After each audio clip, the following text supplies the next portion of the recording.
The sky above the Pacific Northwest had always been wide and gray in the mornings. Thick clouds rolled in from the ocean every day, and the tall trees stood so close together that the light barely reached the ground. It was the kind of place where a person could walk for hours and not hear a single human voice. Only birds, only wind, only the slow, deep sounds of the forest doing what it had always done. That Tuesday morning, the sky changed. Dan Cooper was crouched behind a mossy rock, about 3 miles deep into the Olympic National Forest when he first saw it. He had been watching a wolf, a gray female he had been tracking for 6 weeks, move quietly through the ferns along the creek bed. He had his notebook out. He had his binoculars around his neck. He was doing exactly what he did every morning, which was watching animals and writing down what they did. Then the clouds lit up orange. It was not lightning. Lightning came and went fast. This light stayed. It moved slowly across the sky from west to east, and it was so bright that the wolf stopped walking and looked up. Dan watched her ears go flat. She turned and disappeared into the trees without making a sound. He stood up slowly and looked through his binoculars at the sky. There were ships up there, big ones, not planes, not satellites. Ships with flat, dark undersides and lights running along their edges in slow pulses.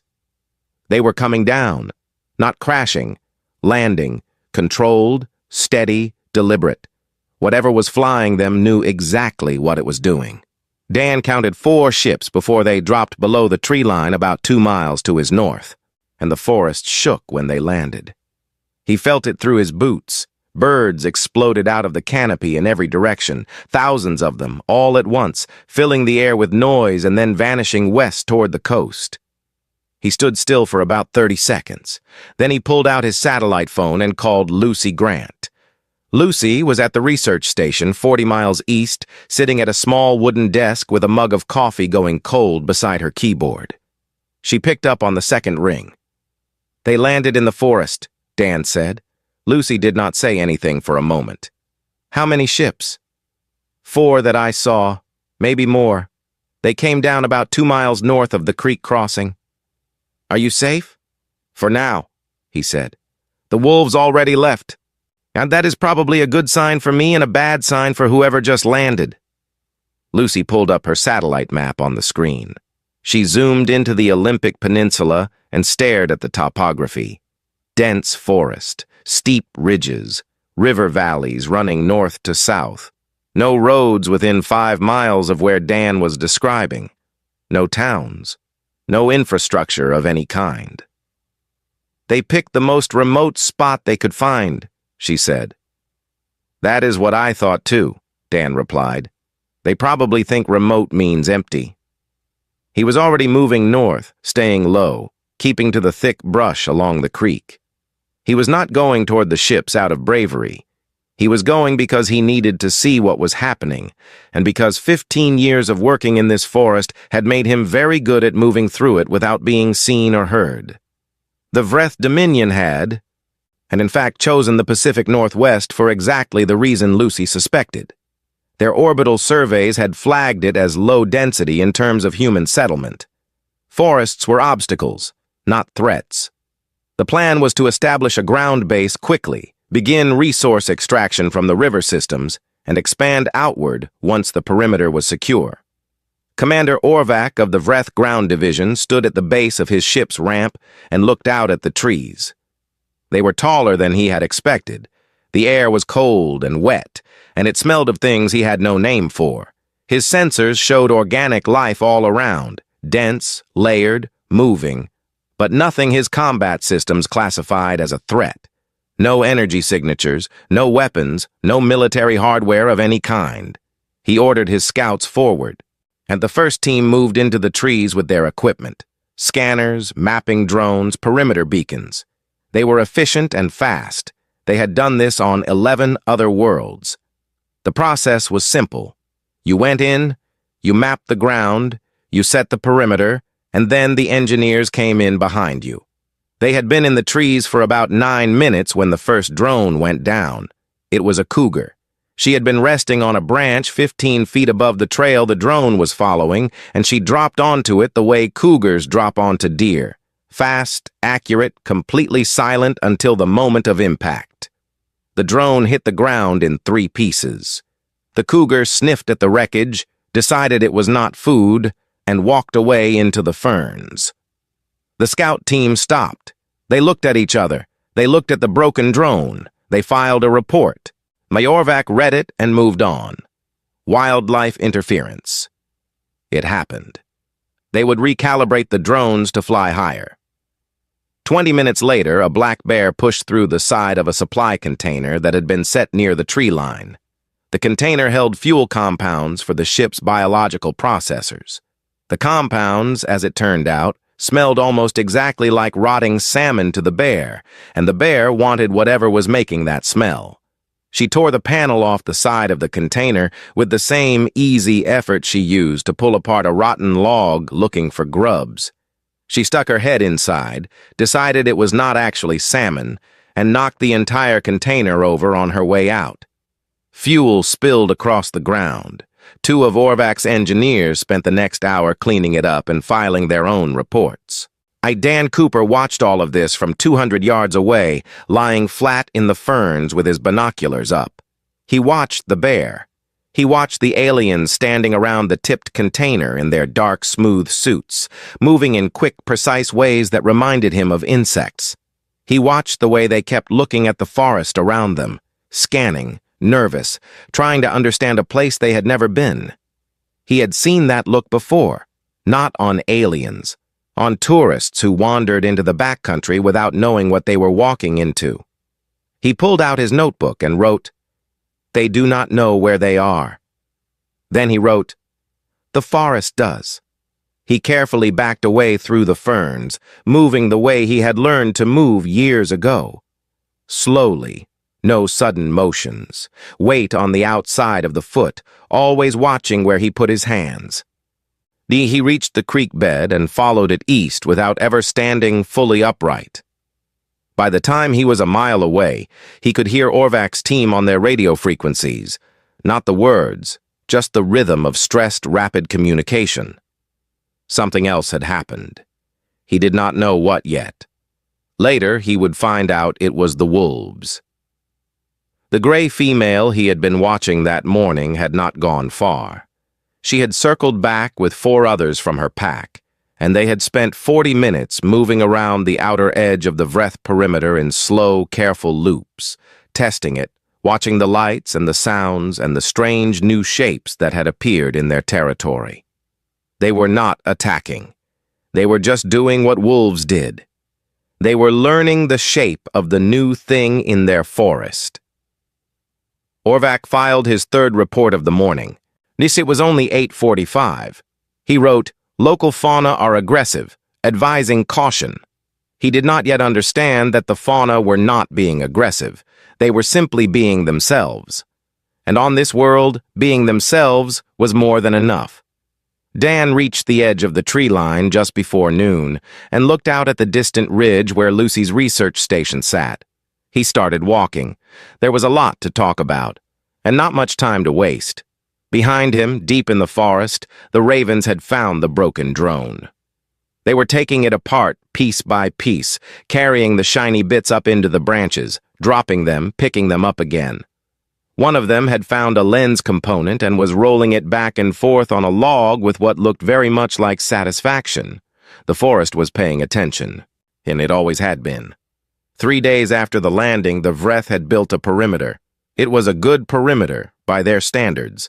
Sonic emitters on metal posts, spaced 30 feet apart, sending out low pulses that had driven away the native animals on every world they had used them on before.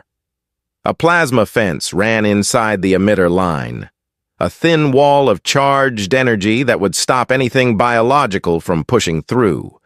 And inside that, scent suppressors pumped out a chemical signal that the Vreth xenobiologists had found, through previous research, caused most large animals to feel uneasy and move away.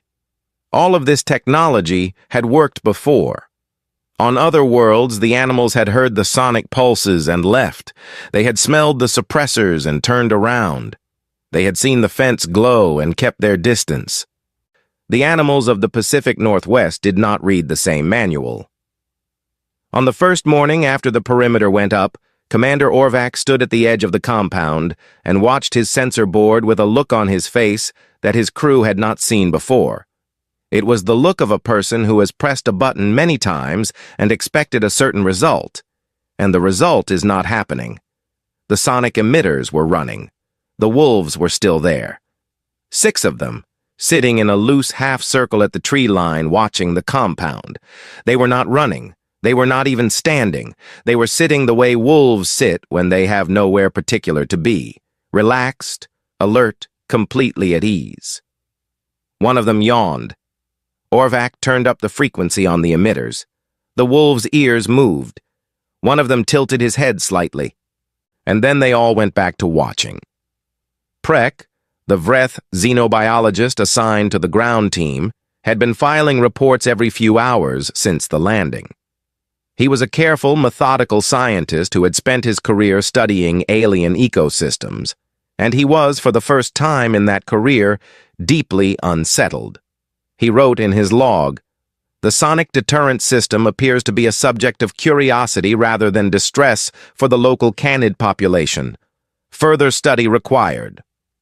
What he did not write, because it was not the kind of thing you put in an official log, was what he had felt when one of the wolves looked directly at him through the fence.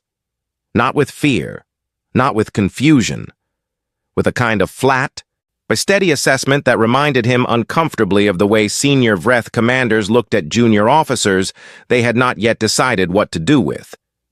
The plasma fence had its own problems. An elk had walked into it on the second day. Not on purpose. It simply had not seen it. The fence discharged. The elk, a large female, stumbled back, shook her head, stood still for about 4 seconds, and then walked into the fence again, harder. The fence discharged again. The elk walked away. 2 hours later, 3 more elk pushed through the same section. They had seen the first one do it and apparently decided it was worth trying. The fence held, but one of the posts was now leaning at an angle and sparking in a way that made the engineering team nervous. The ravens were the real problem, though. Nobody had expected the ravens. When the plasma fence had discharged on the elk, it had made a bright flash and a loud crack. The ravens, there were perhaps 24 of them in the trees nearby, had all turned their heads toward the sound at exactly the same moment. Then they had begun flying toward the compound in small groups, landing on the tops of the emitter posts, walking along the plasma fence housing, pecking at anything that moved or shone. One raven found the optical cover on a surveillance drone and removed it in about 45 seconds of focused, efficient work. The drone went blind. Another raven figured out that the antenna coupling on one of the perimeter beacons could be pulled loose with the right angle of beak and body weight. It pulled it loose. The beacon went offline. Suprek watched all of this and added to his log, "Local corvid species demonstrating problem-solving behavior at a level that is frankly difficult to categorize. Recommend we do not leave any equipment unattended outside the main vessel." Meanwhile, 40 miles east, Dan Cooper had reached Lucy Grant's research station. Lucy had a satellite map spread across her table, printed out in sections and taped together. She had been marking it with a pen, drawing the rough locations of the landing sites based on what Dan had described, and cross-referencing them with her wildlife data files. She had files on everything: wolf territories, bear ranges, cougar corridors, bird migration paths, river crossings used by elk. She had been building this map of the living forest for 11 years, and now she was looking at it in a completely new way. Dan sat down across from her and looked at the map. "They set up right here," he said, pointing, "in the middle of the lower Pax territory." "I know," Lucy said, "and look at this." She pointed to a series of red lines on the map, migration corridors she had drawn years ago based on seasonal animal movement. 3 of them crossed within a quarter mile of where the Vreth had landed. Elk come through here in 9 days. Rut season. Dan looked at the lines. He was quiet for a moment. They don't know what rut season is, he said. They are about to find out, Lucy replied. She had already made contact with several other biologists and park rangers across the region. None of them were soldiers. None of them had any kind of military background. What they had was decades of knowledge about how the forest worked, where the animals were, and how those animals behaved when something entered their territory. A man named Pete Owens arrived at the station that evening. He drove a dusty truck and wore a jacket that had seen too many winters. He was a retired Army Ranger who had come back to the Northwest after his service and spent the last decade as a hunting guide. He had the kind of stillness about him that came from years of waiting quietly in the woods for something to happen. He looked at Lucy's map for a long time without saying anything. Then he said, "They've got no idea where they landed, do they?" "None," Dan said. Pete put his finger on a ridge north of the compound. "Cougar territory. 3 females and a male that I know of." He moved his finger east. "Bear corridor here. Browns and blacks both use it when the berries come in." He tapped a valley to the west. "Elk crossing. Used every season for as long as anyone can remember." He leaned back. "They built their fence in the middle of everything that moves through this country." Lucy nodded. "And the animals are not going to stop moving because of a fence." Pete was quiet again for a moment. Then he said, "We don't have to do anything dramatic. We just have to make sure nothing gets in the way of what the forest was already going to do." That was the beginning of what nobody ever officially named, but what Dan later described in his notes as the most disorganized and effective wildlife coordination effort in human history. They were not giving orders to the animals. That was not how it worked. What they were doing was much simpler. They were removing barriers, moving things that blocked natural paths, and noting where animals already wanted to go and making sure nothing stopped them from getting there. Back at the Vreth compound, Orvac was on his 4th report of the day.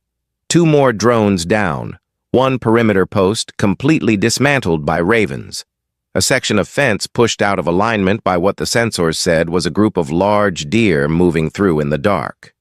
He sat in his command seat and looked at the damage report. 47 worlds. Not one had done this. He sent the report to High Sovereign Zeth on the fleet ship above. He included the sensor logs. He included Preck's field notes. He included photographs of the ravens pulling apart the beacon antenna.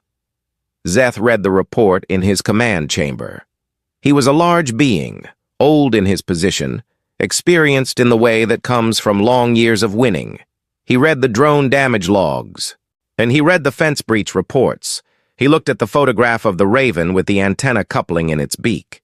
He sent back one line: "Eliminate the wildlife." Orvac looked at the reply. He pulled up the bioscanner data. It covered the forest in every direction as far as the scanner could read. The readings were almost solid with organic life: birds, bears, wolves, elk, deer, rodents, insects, layered and packed and moving in every direction at all hours. He typed back slowly, "High Sovereign. There are a great many of them." There was a long pause. Then, "How many?" Orvac looked at the scanner. A grizzly bear had sat on one of the external sensor nodes that morning and bent the casing. The scanner was still recalibrating. He typed, "Still counting." Outside the compound in the growing dark, the wolves had come back, and they were sitting at the tree line again, watching. One of them made a short, low sound, not a howl, just a quiet note passing between the pack. Then they all got up and melted back into the trees. They would be back before morning. They always came back. On the 5th day after the first landing, 2 more Vreth ships came down. The second landed in the wide open grasslands of eastern Montana, about 30 miles from the nearest town. The land was flat there and dry, and from the air it probably looked empty, long stretches of pale grass, a few ranch roads cutting across the plains like thin scars. No visible settlements for miles in any direction. The Vreth chose it for the same reason they had chosen the Pacific Northwest. They saw space and assumed it meant nothing was there, but the grasslands of Montana were not empty. Yes, they were full of cattle. Cal Burton ran 61 years of the same ranch his grandfather had built with his own hands on land that his family had worked for 3 generations. He was not a loud man. He was not a complicated man. He got up before the sun, he worked until after dark, and he did not say much that he did not mean. His ranch sat on 1,200 acres, and he knew every inch of it the way other people know their own houses. He was driving his truck along the east fence line that morning, checking the posts after a windy night, when he saw the second ship come down across the creek. It landed in the lower pasture, his lower pasture, where 500 longhorn cattle were currently grazing. He stopped the truck. He got out.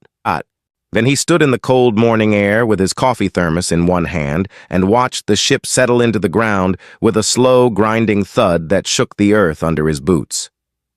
The cattle moved away from it, not panicking, just moving, the way cattle move when something large and unfamiliar enters their space, sideways, slow, bunching up together, watching. Cal watched the ramp come down. He watched the Vreth scouts walk out in their dark suits, carrying their equipment, moving quickly across the grass in the direction of the creek. One of them turned and pointed a weapon at him. Cal looked at the weapon. He looked at the scout holding it. Then he looked back over his shoulder at the 500 longhorn cattle standing about 80 yards behind him, shifting and stamping and watching the ship with wide, rolling eyes. "Son," he said, and in a voice that was very calm and very flat, "if you fire that thing, you are going to have a very bad afternoon." The scout fired a warning shot anyway. It went over Cal's head and hit the ground 20 feet past him with a crack and a flash of light. The cattle heard it. They felt it. 500 longhorns, each one weighing between 1,000 and 1,400 pounds, decided at the same moment that they were done standing still. They turned, and they ran, not away from Cal, toward the noise, toward the open ground, toward the direction the sound had come from, which was also the direction of the Vreth ground team. The scouts scattered. They were fast, faster than a human could move, and none of them were killed. But the 4 armored transports they had brought off the ship were not fast. The herd went through the equipment line like a river through a fence. 2 transports flipped over completely. One was dragged sideways 30 feet before the cattle moved past it. The 4th was pinned against a boulder by the weight of animals pressing around it and had its undercarriage cracked open. Cal watched all of this without moving. When the herd had passed and the dust began to settle, he walked slowly toward the overturned vehicles.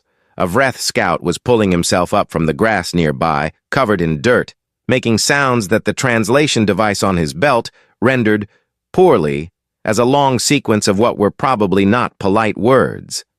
Cal looked at the damage. He looked at the scout. "I told you," he said. He got back in his truck and drove to the ranch house to use the radio. And the 3rd ship had made the worst choice of all. It had landed in Louisiana.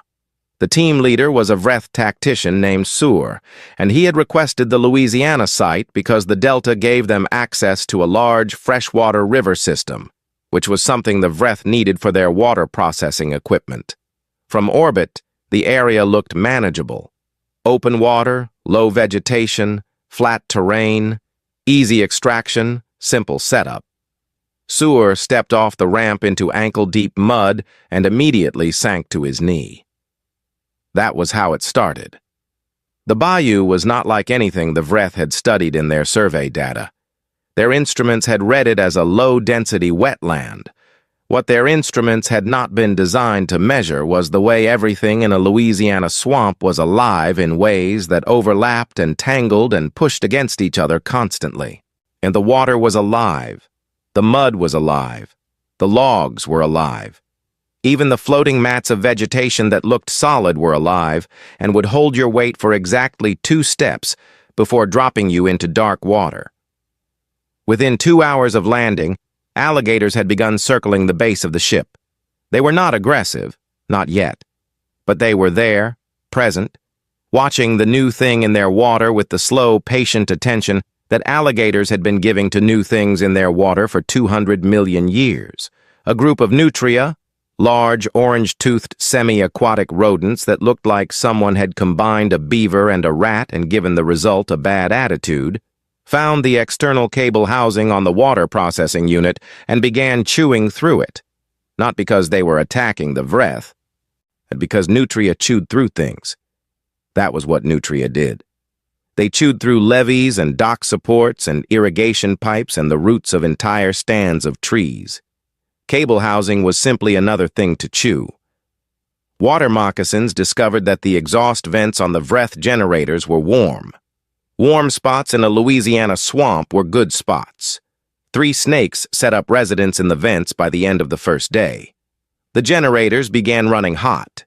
The engineers could not figure out why until one of them opened a vent panel and a water moccasin came out of it very fast and very unhappy. Seward sent a message to Orvac.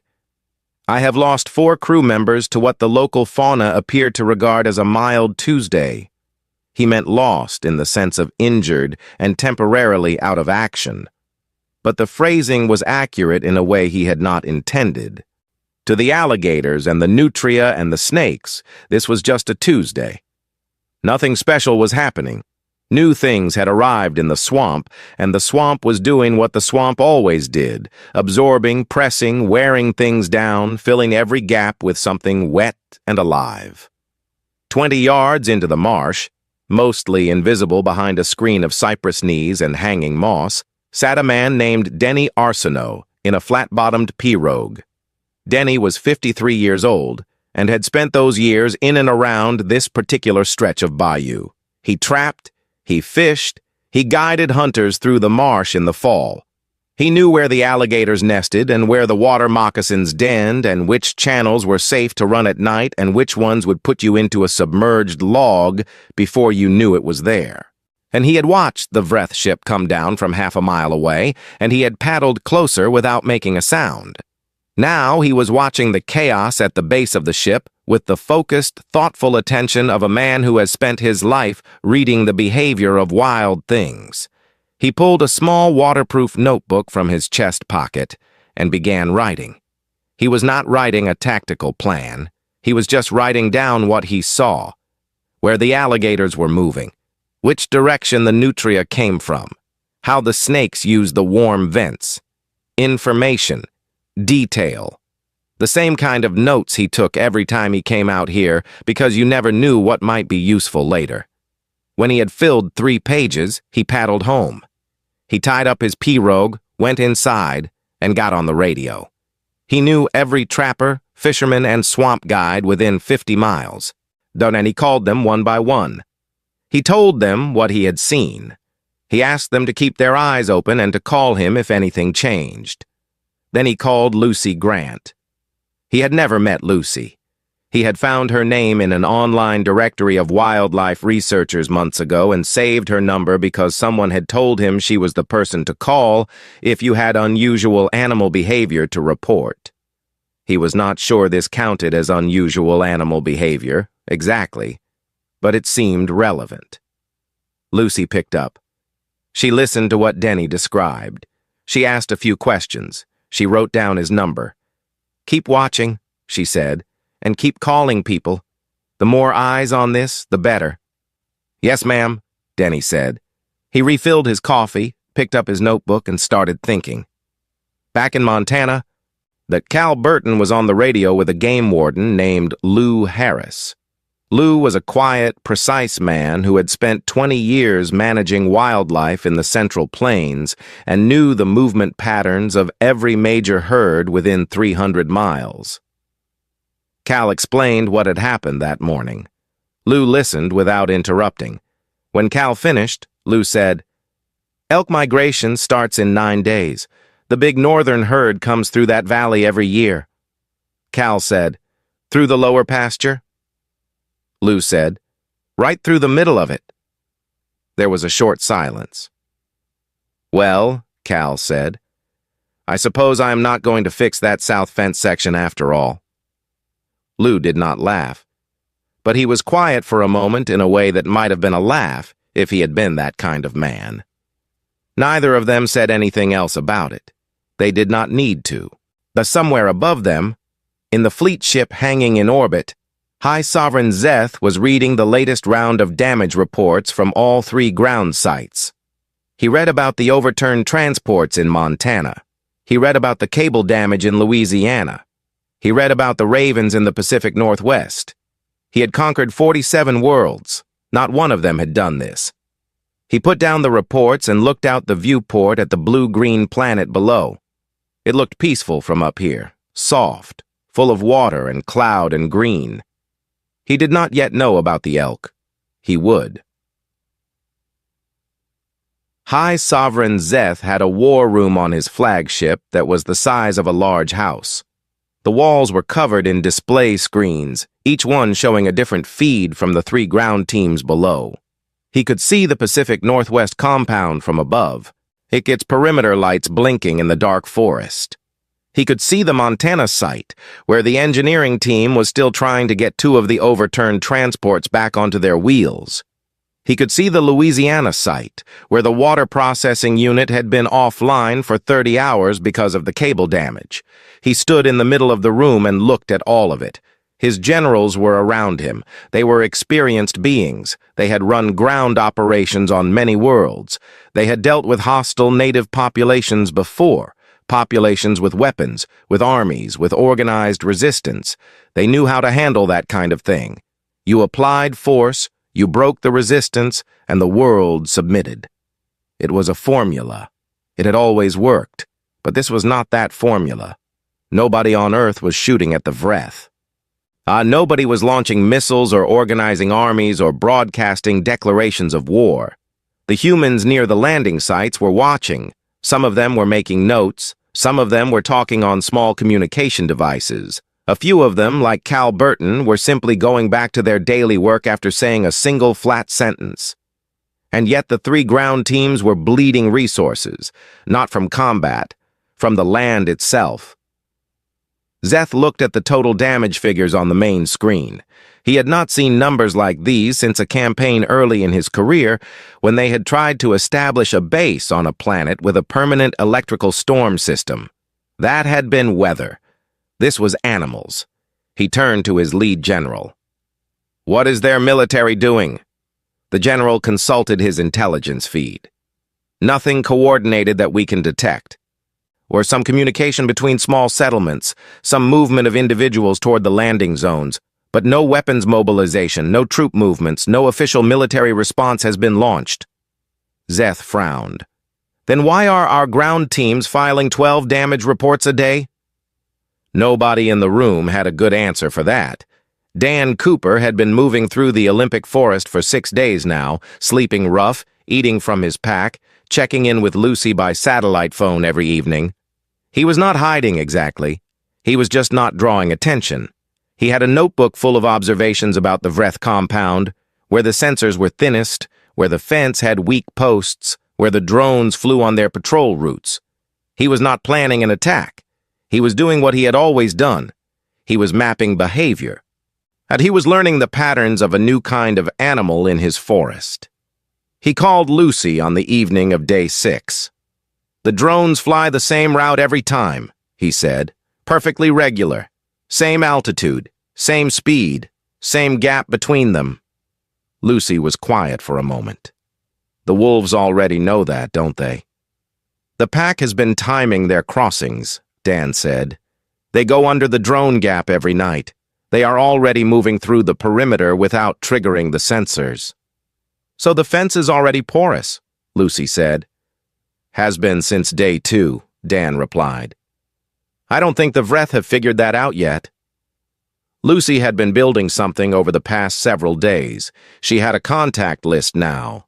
Biologists, park rangers, game wardens, naturalists, spread across the country, all sharing what they knew. I'd not organized in any official way, no leader, no hierarchy, just people who knew the land calling each other and passing information back and forth. Where the animals were, what they were doing, what was in their way, and what might be moved. Pete Owens had been the one to say it simply. They did not need to command the animals. They just needed to stop interfering with what the animals were already going to do. On the morning of Day 9, the elk migration began. Lou Harris had known it was coming. He had been watching the northern herd via radio collar data for a week. They had been staging in the foothills, building their numbers, waiting for the temperatures to drop and the instinct to move south to become stronger than the instinct to stay. When they moved all at once, roughly 2,000 animals. The big bulls first, and their antlers wide and dark, their breathing loud in the cold air. Then the cows and the young ones behind them, a river of brown bodies moving through the grass in the gray pre-dawn. The Vreth, Montana compound sat directly in the middle of the migration corridor. Lou had not put the elk there. He had simply made sure the south fence section that Cal had not gotten around to fixing was still open, and that the salt block that he happened to have left in the lower field was still drawing the herd south on the exact track they had used every year for longer than anyone had a record of. The elk hit the perimeter at 3 a.m. They did not hit it like an attack. They hit it like a river hits something in its path.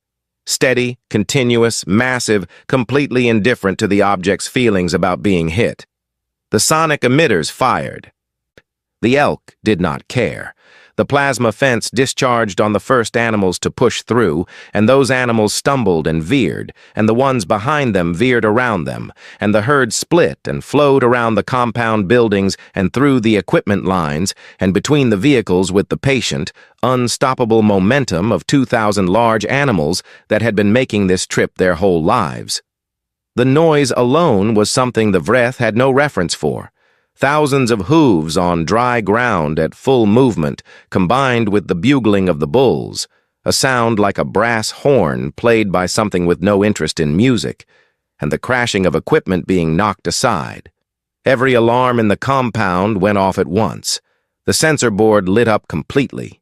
The system, which had been calibrated to track individual large organisms, locked up entirely under the weight of 2,000 simultaneous readings. Sewer's message from Louisiana arrived at almost the same hour. His sensor grid had crashed, not from the wildlife, from the sheer volume of noise the wildlife created. The motion tracking system had been trying to process dozens of small watercraft moving through the bayou in irregular patterns all night. Denny Arsenault and the network of trappers and fishermen he had organized were doing exactly what they always did. Running their boats, checking their lines, moving through the marsh. They were not doing anything unusual. They were just doing their usual things all at the same time, in the same area, and the Vreth system could not tell the difference between a trapper checking a crab trap and a coordinated military maneuver. The system flagged everything as a potential threat. Then it flagged the flags as threats. Then it ran out of processing capacity and shut itself down. The Louisiana team was effectively blind in the dark. In the Pacific Northwest, Dan Cooper made one phone call that evening. He called a colleague named Vera Miles, a wolf biologist who had been tracking the northern pack. He told her where the drone gap in the perimeter was. He asked her if she could make sure her radio collars were transmitting clearly, so the data could be used to document the wolf movement through the area. That was all. Vera confirmed the collar data was transmitting. Dan thanked her and hung up. That night, the 3 radio-collared wolves in the northern pack moved through the drone gap in the Vreth perimeter. They walked directly through the biological sample collection tent, knocking over 6 weeks of carefully organized Vreth field research, sniffed around the camp for 20 minutes, and left without incident. Preck had been in the tent when they arrived. He had pressed himself against the back wall and not moved until they were gone.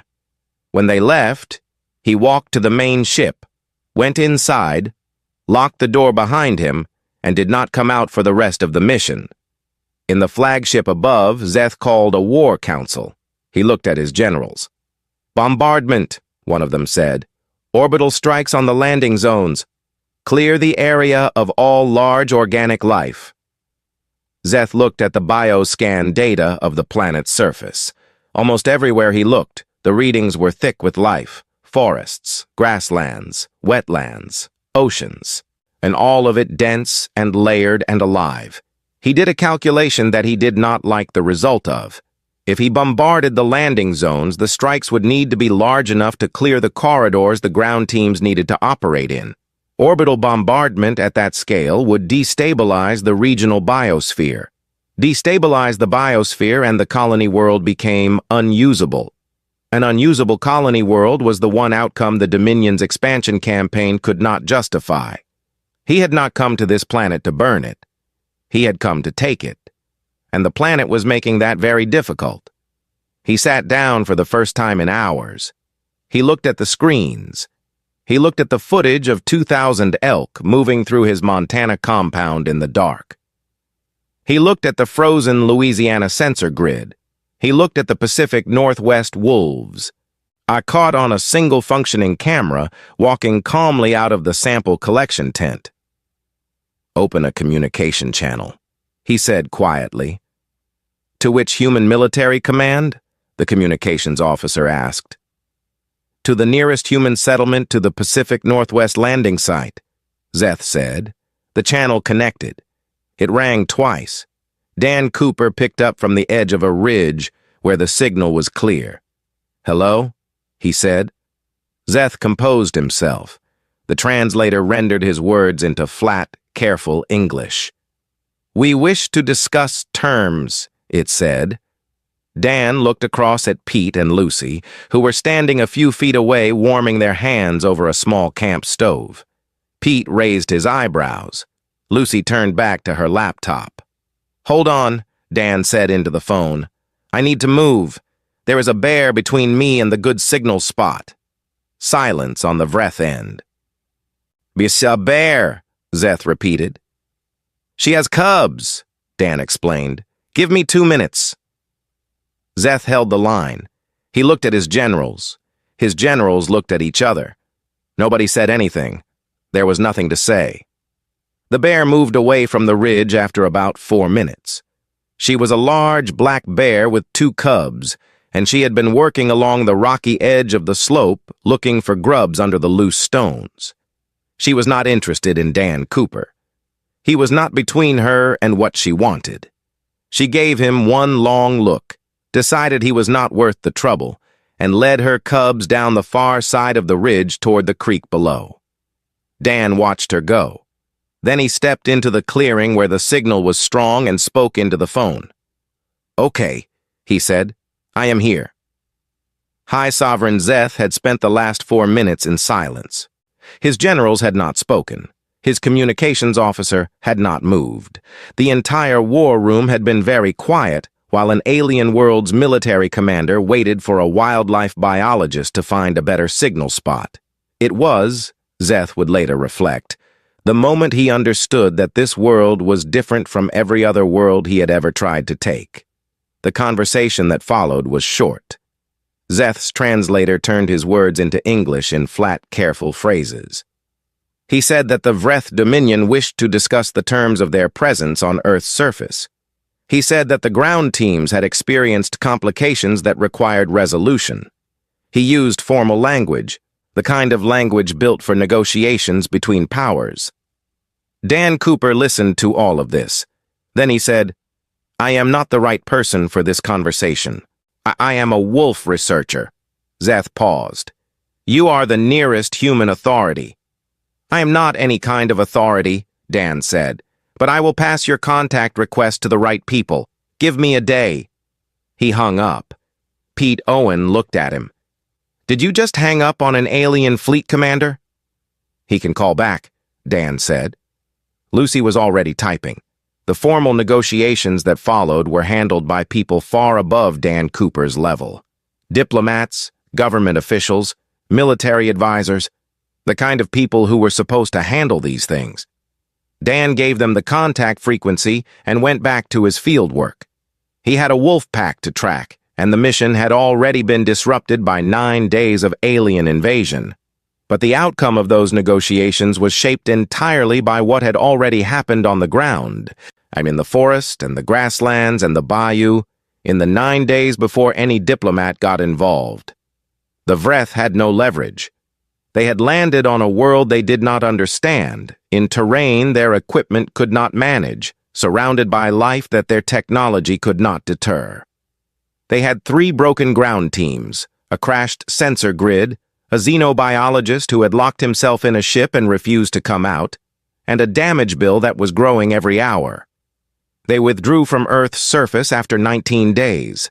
Szeth filed his official report to the Dominion High Council from the flagship as it moved away from Earth's orbit.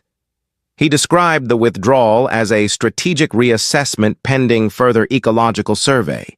He used careful formal language, and he cited the unusual density of Earth's biosphere as a complicating factor requiring additional study before colonization could proceed. The High Council read the report and accepted it. None of them had a better explanation for what had happened, and none of them wanted to ask too many questions. When a commander who had conquered 47 worlds says he needs more time to study the ecology of the 48th, you accept that answer and move on. Prek, the xenobiologist, requested a reassignment before the fleet had even cleared the solar system. He asked to be transferred to archival research, which was quiet and took place entirely indoors and did not involve going to planetary surfaces. His request was granted without any discussion. He spent the rest of his career writing. His subject was Earth's animal life, and he approached it with the focused intensity of someone who has been genuinely frightened and wants to understand why. He produced 12 volumes over the following years. They were dry and detailed and careful, and they were eventually added to the required reading list of every Vreth military academy under the title On the Inadvisability of Landing in Places You Have Not Fully Studied. Military officers across the Dominion read it. Most of them came away with a deep and lasting respect for Ravens. Seward, the Louisiana team leader, lost his commission after the formal inquiry into the mission's failures. He did not protest this. He had spent 19 days in a Louisiana swamp, and then he had come to a private conclusion that any species capable of making that environment their home and actually enjoying it was not a species the Dominion had any business provoking. He left the military and took a quiet position in administrative logistics, and he never discussed the mission publicly, not once. On Earth, the 19 days were talked about for a long time. Dan Cooper went back to his wolves. The pack had settled again after the disruption. Animals are practical things, and once the ships were gone, the forest went back to being the forest, and the wolves went back to being wolves. Now, Dan filed a research paper the following spring on disrupted wolf movement patterns in the Olympic Peninsula during what he called in his abstract an unusual period of habitat disturbance. He mentioned the Vreth landing in a single footnote. The footnote was 4 lines long. His colleagues found this either very funny or very typical of him, depending on how well they knew him. Lucy Grant received a government research grant the following year, a significant one.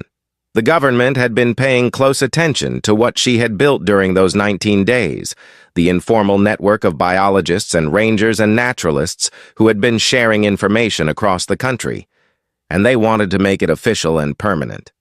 She accepted the funding with one condition, that the network remained flat, with no central command structure. Just people sharing what they knew.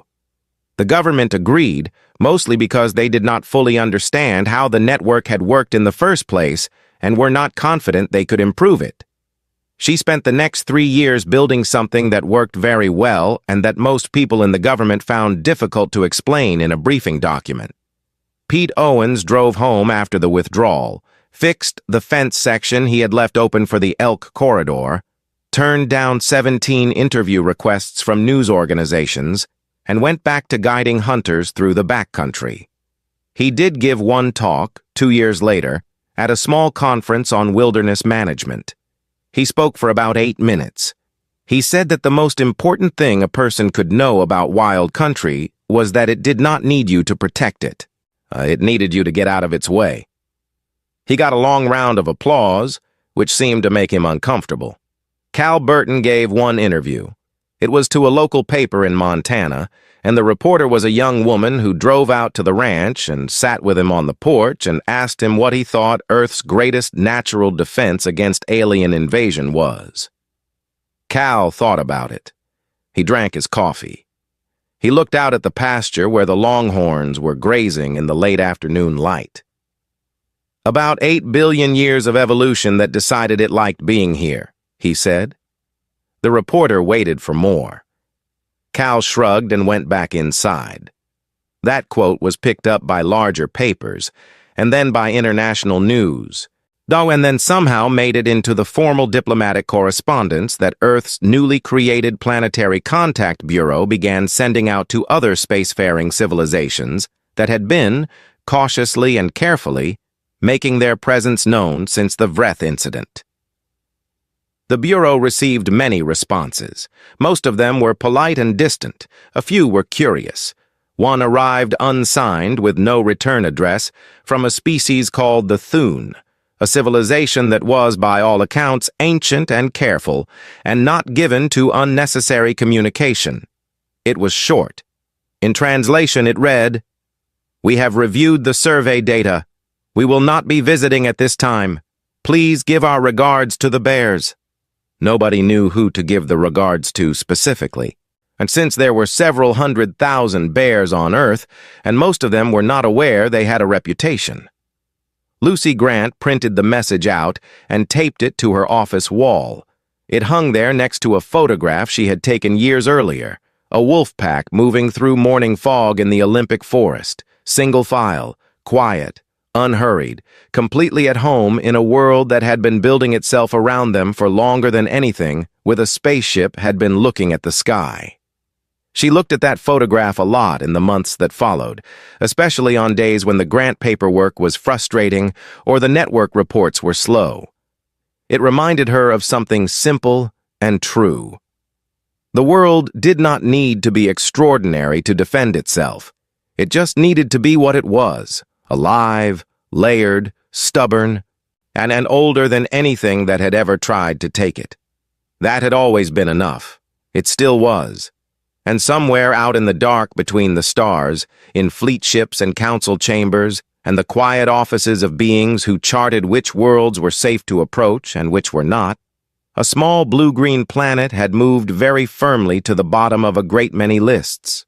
Not because it had the biggest weapons, not because it had the fastest ships or the most advanced technology, but because it had ravens that dismantled equipment out of curiosity, because it had bears that sat on sensor nodes while looking for salmon, because it had wolves that learned the gaps in a perimeter fence in 3 days and used them every night without being asked, because it had a man who would tell an alien fleet commander to hold on while a mother bear moved her cubs out of the way, because it was, at every level and in every corner, completely and stubbornly and magnificently alive. And on this world, that was the most dangerous thing of all.